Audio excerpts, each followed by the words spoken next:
నమస్తే అండి. Welcome to 12 AM cravings channel. And ముందుగా అందరికీ కూడా దసరా శుభాకాంక్షలు.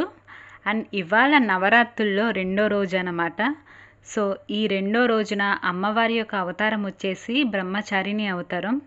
ఇప్పుడు మనం ఆ బ్రహ్మచారిణి యొక్క అవతారం గురించి కథ అనేది తెలుసుకుందాం.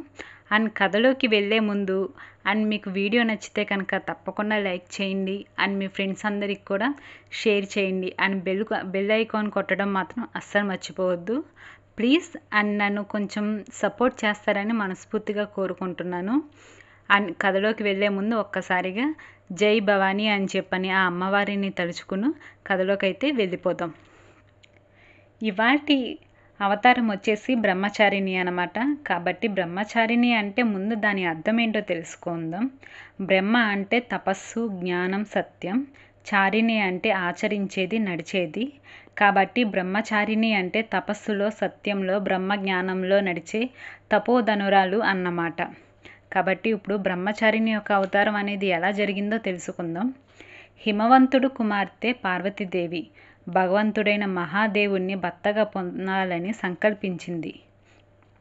ఆమె తీవ్రమైన తపస్సు ప్రారంభించింది. ఆ తపస్సులో ఆమె అన్ని లోకాలకు ఆదర్శంగా నిలిచింది.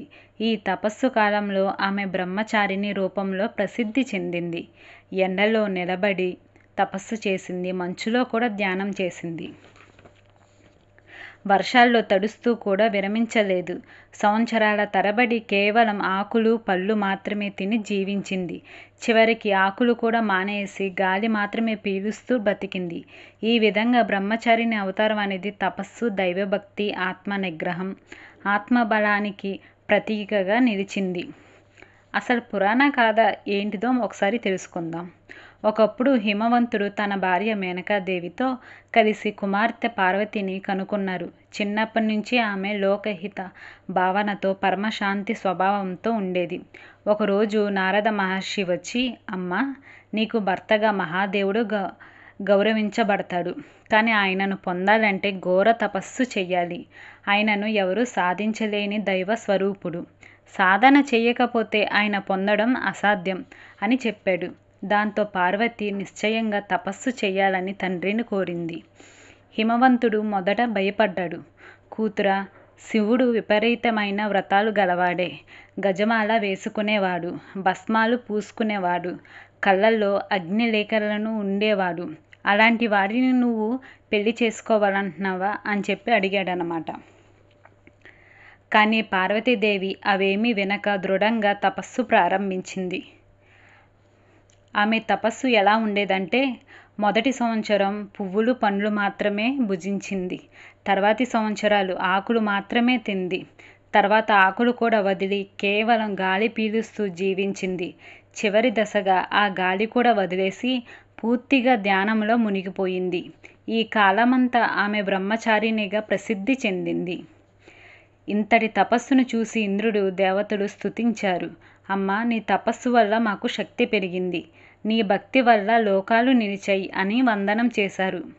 బ్రహ్మదేవుడు కూడా వచ్చి, నీవు సాక్షాత్తు తపస్సుకు మూర్తివంత రూపం. నీవు సాధనలో నడిచే ప్రతి ఒక్కరికి ఆదర్శం అని చెప్పాడు. చివరికి మహాదేవుడు పార్వతి తపస్సు ఫలితంగా ప్రత్యక్షమయ్యాడు. అమ్మ, నీ తపస్సు వృధా కాదు. నేను నీతో వివాహం చేసుకుంటాను. నీ పేరు సదా బ్రహ్మచారిణిగా పూజించబడుతుంది అని అనుగ్రహించాడు. బ్రహ్మచారిణి యొక్క రూపం అనేది ఏ విధంగా ఉంటుంది అంటే, ఆమె చేతిలో జపమాల ఉంటుంది, మరొక చేతిలో కమండలము ఉంటుంది. ఆమె వస్త్రధారణ సాదాసీదాగా ఉంటుంది. ముఖంలో మాధుర్యం, కరుణ, శాంతి, కాళ్ళతో భూమిపై నిరంతరం నడుస్తూ తపస్సు చేయువారిలా ఉంటుంది. ధైర్యం కలిగి తపస్సు చేస్తే ఏదైనా సాధ్యమే. దైవభక్తి అంటే కేవలం పూజలే కాదు, మన జీవన విధానాన్ని సత్యానికి అంకితం చేయడం. ఆత్మ నిగ్రహం, శాంతి, సహనం, ఇవే విజయాన్ని. కాబట్టి అందరూ కూడా బ్రహ్మచారిణి ఒక అవతారం గురించి తెలుసుకున్నారు కదా. ఆ అమ్మవారిని ఏ విధంగా పూజించాలి అంటే, ఏ విధంగా ఆరాధన చేయాలి అంటే, తెల్లని పూలతో పూజించడం శ్రేయస్కరం. ఆ రోజున బ్రహ్మచారిణి మంత్రం జపించడం ద్వారా జ్ఞానం, ధైర్యం, శాంతి కలుగుతాయి. ఉపవాసం చేస్తే అంతరంగం శుద్ధమవుతుంది. ఆ అమ్మవారిని పూజించడం వల్ల విద్యాభివృద్ధి, జ్ఞానసిద్ధి, ఆత్మబలం, సహనం, శాంతి, వివాహ సంబంధ సమస్యలన్నీ కూడా తొలగిపోతాయి. జై భవానీ. అందరికీ కూడా ఈ కథ నచ్చిందని చెప్పి కోరుకుంటున్నాను. ఏదైనా పొరపాటు జరిగితే క్షమించండి. And thank you.